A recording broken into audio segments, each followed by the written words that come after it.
This is Debian.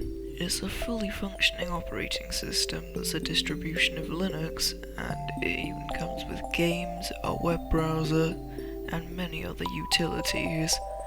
So far you're probably thinking that it's nothing special, but what if I were to tell you that this is running off of a USB?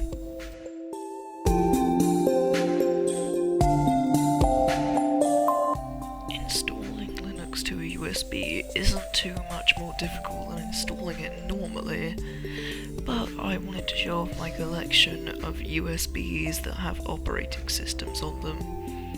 I have two more other than Debian, but unfortunately one of them, which was Arch Linux, decided to break on the day I'm recording this video, which means I won't be able to showcase that one today.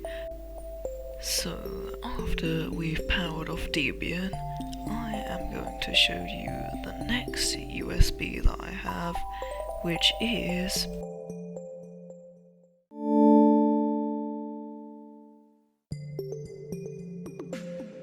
this is Linux Mint. It's extremely beginner friendly and widely regarded to be one of the best distributions out there.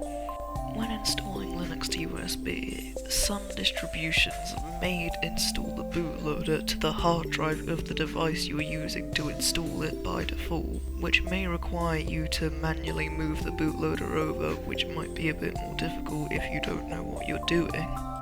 Another feature that makes Linux Mint beginner friendly is that it uses the Cinnamon desktop environment by default, which is very similar to that of Windows. Some of you, however, may not want to use Linux, as you're just too used to Windows and you'd prefer to only use that. Well, luckily for you, I just so happen to have Windows installed on an SD card. Let's take a look at that. After some getting ready and some please waiting and some logging in, we can see that it runs Windows 10 just fine. Well, not just fine, it is a bit slow in some places and some features may not work all the time. Now you might be asking why I don't use Windows 11. It's because this is already slow and Windows 11 would make it 4 times worse. But you can see, you can install programs and use it as Windows just fine, save for the occasional bug.